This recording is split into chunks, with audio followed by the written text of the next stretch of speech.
باللہ من الشیطان اللعین الرجیم بسم اللہ الرحمن الرحیم۔ مومن اکرام، ماہ شعبان کا مہینہ جو کہ بابرکت مہینہ ہے، بہت بڑی عظمت والا مہینہ ہے۔ یقیناً مومنین اس مہینے میں بڑھ چڑھ کے اعمال بھی کرتے ہیں تاکہ یہ اعمال کر کے ماہ شعبان میں روزے رکھ کے تاکہ ماہ مبارک رمضان کے مقدس مہینے میں داخل ہو جائے۔ اس کا ریزن یہی کہ آخری جو دن ہے ماہ شعبان کے، معصومین بھی فرماتے ہیں کہ آخری دن میں روزے رکھ کے ماہ مبارک رمضان میں مومن کو داخل ہونا چاہیے تاکہ مقدس اور پاک و پاکیزہ مہینے میں داخل ہو جائے۔ تو لہٰذا آپ کی خدمت میں ہر روز اور شب و دن کے اعمال عرض کر رہے ہیں۔ آج 17 ماہ شعبان کی رات کے اور 17 کے دن کے اعمال آپ کی خدمت میں عرض کرنے ہیں۔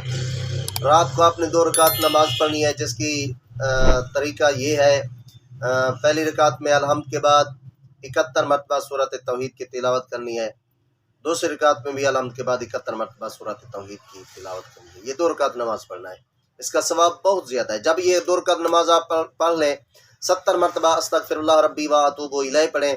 معصوم فرماتے ہیں یہ بندہ مومن جب 2 رکعت نماز پڑھنے کے بعد ابھی اپنے مصلی سے، اپنی جگہ سے نہیں اٹھا ہوگا تو خالق کائنات اس کے گناہوں کو بھی معاف فرما دیتا ہے اور اس کی خطاؤں کو بھی معاف فرما دیتا ہے، یعنی اتنا عظیم ثواب۔ اور 17 شعبان کے دن آپ نے روزہ رکھنا ہے، جس کا ثواب بہت زیادہ ہے۔ معصومین فرماتے ہیں جب یہ مومن روزہ رکھتا ہے تو خالق کائنات اس کے لیے جہنم کے دروازے کو بند کر دیتا ہے اور اس کے لیے جنت کے دروازے کھول دیتا ہے۔